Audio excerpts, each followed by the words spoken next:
এর আগের একটি পর্বে নবম শ্রেণীর সাহিত্য সঞ্চয়নের প্রথম পাঠ্য হিসেবে যে কলিঙ্গ দেশে ঝড় বৃষ্টি কবিতাটি রয়েছে সেটির ঘটনার পূর্বসূত্র বা কাহিনীর পূর্বসূত্র সম্পর্কে তোমাদের কাছে আলোচনা করেছিলাম, বা কবি মুকুন্দ চক্রবর্তী সম্পর্কেও কিন্তু তোমাদের একটা পরিচিতি দেওয়ার চেষ্টা করেছিলাম। দেখো, আজকে আমরা মূল টেক্সটটা একটু আলোচনা করব। তোমাদের এই টেক্সটটাকে, পুরো বিষয়বস্তুটাকে খুব সুন্দরভাবেই তোমরা মনে রাখতে পারবে যদি কবিতাটার প্রত্যেকটা লাইনের অর্থ তোমরা বুঝে নাও, এবং প্রত্যেকটা অর্থের মধ্যেই দেখবে একটা ঘটনার খুব সুন্দর ধারাবাহিকতা রয়েছে। কবিতাটার নাম কলিঙ্গ দেশে ঝড় বৃষ্টি। তা এখানে ঝড় বৃষ্টির যে পরিবেশ পরিস্থিতি সেটা কিভাবে তৈরি হয় সে সম্পর্কে তোমরা নবম শ্রেণীতে পড়ছো, তোমরা তোমাদের যেটুকুনি বোধ বুদ্ধি হয়েছে তাতে তোমরা অতি অবশ্যই জানো যে কোথাও কোনো একটা স্থানে যখন ঝড় বৃষ্টি শুরু হয় ঠিক তার পূর্ব মুহূর্তে প্রকৃতিটা কী রূপ ধারণ করে, বা একটু একটু করে প্রকৃতির মধ্যে কিভাবে দুর্যোগের একটা পরিবেশ সৃষ্টি হয়, তার জন্য কি কি উপাদান বা কি কি উপকরণ কিভাবে আমরা লক্ষ্য করি, কোন উপাদান বা কোন উপকরণের কি ধরন আমরা লক্ষ্য করি, এটা কিন্তু তোমাদের সকলেরই একটা বোধের মধ্যেই রয়েছে কিভাবে ঝড় বৃষ্টি হয়, ঝড় বৃষ্টি হলে তখন পরিবেশ প্রকৃতিতে কি কি হয়। তা সেই দিক থেকেই একটা ঝড় বৃষ্টির সৃষ্টি হওয়ার ঠিক পূর্ব মুহূর্ত বা ঝড় বৃষ্টির সৃষ্টি হয়ে যাওয়ার, প্রবল বর্ষণ শুরু হয়ে যাওয়ার মুহূর্ত, বা তারপরে সেই প্রাকৃতিক দুর্যোগটা কিভাবে আরও ঘনীভূত হলো, সেরকমই কিন্তু এখানে স্টেপ বাই স্টেপ কবিতাটার মধ্যে বিষয়বস্তু তুলে ধরা হয়েছে। আর সেভাবেই তোমরা যদি মনে রাখতে পারো তাহলে কিন্তু খুব সহজে পুরো কবিতাটার বিষয়বস্তু একদম ছবির মতো তোমাদের মনের মধ্যে থেকে যাবে। দেখো, কবিতাটা শুরু করছি। মেঘে কইল অন্ধকার, মেঘে কইল অন্ধকার, দেখিতে না পায় কেহ অঙ্গ আপনার। তাহলে কলিঙ্গ দেশের সমগ্র আকাশে মেঘের প্রবল ঘনঘটার কারণে চারিধার অন্ধকারে আচ্ছন্ন হয়ে এলো। কলিঙ্গবাসীরা সেই অন্ধকারময় পরিবেশে কেউ নিজেদের অঙ্গ পর্যন্ত, অর্থাৎ নিজেদের চেহারাও পর্যন্ত দেখতে পেলেন না।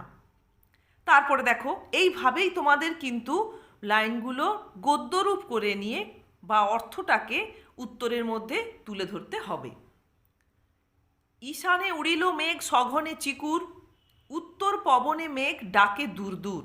ঈশান অর্থাৎ আমাদের যে দিকের উত্তর পূর্ব কোণকে বলা হয়, তা উত্তর পূর্ব আকাশে কি দেখা গেল না, মেঘ ঘনীভূত হয়ে উড়ছে এবং সেখানে বিদ্যুৎ, চিকুর অর্থাৎ বিদ্যুতের চমকানি শুরু হয়েছে। অর্থাৎ ঈশান কোণে অর্থাৎ উত্তর পূর্ব আকাশে প্রবল মেঘের ঘনঘটার জন্য বিদ্যুতের চমক লক্ষ্য করা গেল। উত্তর পবনে মেঘ ডাকে দূর দূর, অর্থাৎ পবনে অর্থাৎ বায়ুতে, উত্তর দিক থেকে প্রবাহিত হওয়া বায়ুতে মেঘের গুরু গর্জন অর্থাৎ দুরু দুরু করে যে গুরু গর্জন সেটা ক্রমশ কানে আসতে থাকলো। নিমেষেকে জোরে মেঘ গগন মণ্ডল, চারি মেঘে বরিশে মুষলধারে জল। নিমেষেকে বলতে নিমেষের মধ্যে বা মুহূর্তের মধ্যে, জোরে মেঘ, জোরে মেঘ বলতে এখানে বিস্তার লাভ করলো মেঘ সমগ্র গগনমণ্ডলে, অর্থাৎ কলিঙ্গের সমস্ত আকাশ মেঘের ঘনঘটায় একদম আচ্ছন্ন হয়ে গেল। চারি মেঘে, এবং সেই দিকে সঙ্গবদ্ধ বা ব্যপ্ত হওয়া বা ছড়িয়ে যাওয়া মেঘ থেকে প্রবল বর্ষণ শুরু হলো, মুষলধারে বর্ষণ শুরু হলো। তা এখানে চারি মেঘ বলতে সমগ্র কলিঙ্গের আকাশে ঘনীভূত হওয়া মেঘকেই বোঝানো হচ্ছে।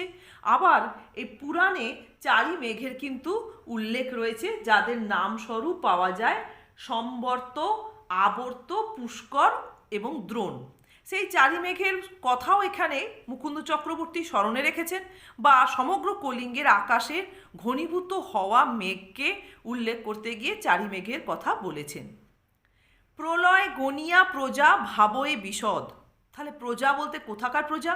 না কলিঙ্গ দেশের প্রজারা প্রলয় সংগঠিত হতে চলেছে, একটা প্রবল দুর্যোগ সংগঠিত হতে চলেছে, এটা বুঝতে পেরে তারা সবাই আতঙ্কিত হয়ে ওঠে এবং তাদের মন বিষাদে অর্থাৎ দুঃখে পরিপূর্ণ হয়ে ওঠে। হুড় হুড় দূর দূর বহে ঘন ঝড়, এবং সমগ্র কলিঙ্গের ওপর দিয়ে হুড় হুড় দূর দূর করে প্রবল বেগে ঝড় প্রবাহিত হতে আরম্ভ করল। বিপাকে ভবন ছাড়ি প্রজা দিল রড়, আর সেই বিপদে পড়ে সমগ্র কলিঙ্গের প্রজারা যে যার বাড়ি ঘরদোর ছেড়ে পলায়ন করতে আরম্ভ করলো। রড় শব্দের অর্থ হচ্ছে পলায়ন করা। তাহলে এইটুকুনি যে অংশ আমরা পড়লাম এর মধ্যেই দেখো, আর কবিতার লাইনগুলো বলছি না, কিন্তু তোমরা যখন কবিতার লাইনগুলো থেকে বেরিয়ে এসে এবার ওর অর্থগুলো নিয়ে ভাববে, দেখবে পুরো প্রকৃতির দুর্যোগ ঘনীভূত হতে পরপর পরপর যে জিনিসগুলো হয় সেটাই কিন্তু কবিতার মধ্যে মুকুন্দ চক্রবর্তী তুলে ধরেছেন। সমগ্র কলিঙ্গের আকাশ ঘন কালো মেঘে অন্ধকার হয়ে গেল। কলিঙ্গবাসীরা কেউ তাদের নিজেদের চেহারা পর্যন্ত দেখতে পেলেন না। উত্তর পূর্ব আকাশে মেঘের ঘনঘটা এবং সেখানে বিদ্যুতের চমকানি শুরু হলো। উত্তর দিক থেকে প্রবাহিত বায়ুতে মেঘের গুরু গুরু গর্জন বা প্রবল গর্জন শোনা গেল। নিমেষের মধ্যে সমগ্র কলিঙ্গের আকাশ মেঘে আচ্ছাদিত হলো বা মেঘে ঘনঘটায় একদম ঢেকে গেল, এবং সেই চারি মেঘ অর্থাৎ সমগ্র কলিঙ্গের ঊর্ধ্বে অবস্থিত মেঘ থেকে প্রবল বর্ষণ বা মুষলধারে বর্ষণ শুরু হলো। সেই সঙ্গে কলিঙ্গে মেঘের উচ্চনাদ অর্থাৎ তার গুরু গর্জন আরও ক্রমশ বেড়ে উঠল। কলিঙ্গবাসীরা সমগ্র কলিঙ্গে এক দুর্যোগ সংঘটিত হতে চলেছে বুঝতে পেরে তাদের মন বিষাদে পরিপূর্ণ হয়ে উঠল। সেই সঙ্গে সমগ্র কলিঙ্গের ওপর দিয়ে যখন হুড়হুড় দূর দূর করে ঝড় বইতে আরম্ভ করলো, সমস্ত প্রজারা সেই বিপদে পড়ে যে যার গৃহ ছেড়ে পলায়ন করতে আরম্ভ করলো। তাহলে এটা হলো একদম সহজ গল্পের মতো ভাষায় অর্থ। আগে মেঘের ঘনঘটা, তারপরে উত্তর পূর্ব আকাশে বিদ্যুতের চমক, উত্তর বায়ুতে মেঘের গুরুগর্জন, নিমেষের মধ্যে মেঘ একদম পুরো সমগ্র কলিঙ্গের আকাশ ঢেকে ফেলা, তারপরে দেখো মুষলধারে বর্ষণ। তাহলে আগেই কিন্তু বর্ষণের কথা বলেননি, আগেই ঝড়ের কথা বলেননি, আগে মেঘের ঘনঘটা বা বিদ্যুতের চমক বা গুরু গুরু গর্জন বা মেঘের প্রবল সন্নিবেশ এই চিত্র তুলে ধরেছেন, তারপরে বর্ষণ। তারপরে বর্ষণ চলাকালীনও কিন্তু আবার মেঘের যে গুরু গুরু গর্জন বা গম্ভীর গর্জন সেটা বাড়তে থাকে, এবং সেই সঙ্গে প্রবল ঝড়ের প্রভাবে সমগ্র কলিঙ্গের প্রজারা যে যার সেই বিপদের ভয় গৃহ ছেড়ে পলায়ন করতে আরম্ভ করেন। এরপরে আরেকটু অংশ দেখো তোমরা। এরপরে বলা হচ্ছে, ধুলে আচ্ছাদিত হইল যে ছিল হরিত, উল্টিয়া পড়ে শস্য প্রজা চমকিত। হরিত শব্দের অর্থ হচ্ছে হরিত মানে সবুজ। সমগ্র কলিঙ্গে যা কিছু সবুজ ছিল সবই সেই প্রবল ঝড়ের প্রভাবে ধুলায় আচ্ছাদিত হলো, এবং কলিঙ্গের প্রজারা চমকে উঠলেন, দেখলেন, বিস্মিত হলেন, দেখলেন যে শস্য মানে ক্ষেতের সমস্ত শস্য সেই প্রবল ঝড়ের প্রভাবে উল্টিয়ে পড়েছে, অর্থাৎ মাটি থেকে উৎপাটিত হয়েছে সমগ্র ক্ষেতের শস্য। এ দেখে কলিঙ্গের প্রজারা সত্যি বিস্মিত হলেন। চারি মেঘে জল দেয় অষ্ট গজরাজ, সঘনে চিকুর পড়ে ব্যঙ্গ তর্কা বাজ। তাহলে সেই চারি মেঘ অর্থাৎ সমগ্র কলিঙ্গের ঊর্ধ্বে আকাশে যে মেঘের ঘনঘটা ব্যাপ্ত হয়েছিল বা পুরাণে উল্লিখিত সেই চারি মেঘ যা যেন কলিঙ্গের আকাশে ঘনীভূত হয়েছিল, সেই চারি মেঘ থেকে যে প্রবল বর্ষণ চলছিল, সেই বর্ষণ বা মুষলধারে যে বর্ষণ চলছিল সেই বর্ষণ আরও বৃদ্ধি প্রাপ্ত হলো। মুকুন্দ চক্রবর্তী কি বলছেন না, যেন অষ্ট গজরাজ তাদের সুর দিয়ে প্রবল বেগে কলিঙ্গের আকাশ থেকে জলের বর্ষণ সংগঠিত করতে থাকলেন। আবার পুরাণে এই অষ্ট গজেরও কিন্তু উল্লেখ রয়েছে। তা সেই প্রসঙ্গেই এখানে সেই প্রবল বর্ষণ যে কলিঙ্গের আকাশ থেকে হচ্ছিল সেটা বোঝাতে গিয়ে এখানে অষ্টগজরাজের জলের বর্ষণ করাকে এখানে মুকুন্দ চক্রবর্তী উপমায়িত করে উপস্থাপিত করেছেন। তা অষ্টগজের নাম রয়েছে পুরাণে ঐরাবত, পুণ্ডরিক, বামন, কুমুদ, অঞ্জন, পুষ্পদন্ত, সার্বভৌম আর সুপ্রতীক। তা এই ধরনের কিছু অষ্টগজরাজের নাম রয়েছে। এর পরের লাইনটায় দেখো, সঘনে চিকুর পরে ব্যঙ্গ তর্কাবাজ। ব্যঙ্গ শব্দের অর্থ হচ্ছে ব্যাং। ব্যাং যেরকম হঠাৎ হঠাৎ করে লাফিয়ে ওঠে, ঠিক তেমনি কলিঙ্গের আকাশ থেকে, সেই ঘন মেঘে আচ্ছাদিত আকাশ থেকে কোনো রকমের যেন সংকেত না দিয়েই হঠাৎ করে বিদ্যুতের চমক বা বাজ পড়তে আরম্ভ করেছিল।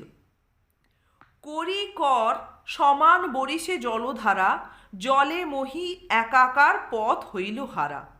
করি কর, কর শব্দের অর্থ আমরা যেটাকে বলি বাহু বা হস্ত।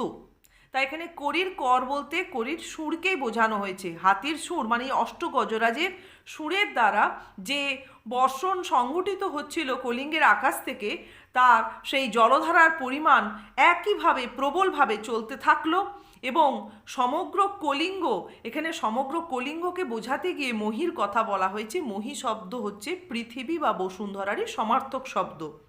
তা সমগ্র পৃথিবী যেন জলে একাকার হয়ে গেল, মানে সমস্ত পৃথিবীর ভূমিখণ্ড আর যেন জলখণ্ডে বা জলভূমিতে পরিণত হলো।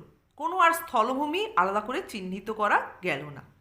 তা এটা আমরা দেখব যে এই পর্যন্তই আজকে আমি বোঝালাম। তা কলিঙ্গে যে প্রবল বর্ষণ শুরু হলো বা ঝড় শুরু হলো বিদ্যুৎ বজ্র সহযোগে, প্রথমে হয়েছিল মেঘের ঘনঘটা, তার প্রভাব এইখান থেকে কিন্তু শুরু হলো। তার প্রভাব এর আগেও শুরু হয়েছে যে প্রজারা গৃহ ছেড়ে পলায়ন করতে আরম্ভ করলেন, কলিঙ্গের প্রজারা। এইখান থেকেই কিন্তু বলা চলে সেই ঝড় বৃষ্টির প্রভাব। এরপরে শস্যক্ষেত্রে চারিধারে সবুজের ওপর কি হলো, শস্যক্ষেত্রে কি হলো বা সমগ্র কলিঙ্গের পরিস্থিতিটা কি হলো, এক একটা অংশ কিন্তু সেই ঝড় বৃষ্টির প্রভাব হিসেবে এখানে আমরা পাবো। তাই এই পর্যন্তই তোমরা অর্থ সহযোগে তৈরি করো। আর তোমাদের কারোর কোথাও কোনো বোঝার সমস্যা থাকলে অতি অবশ্যই কিন্তু আমাকে মেসেজ করে জানাবে।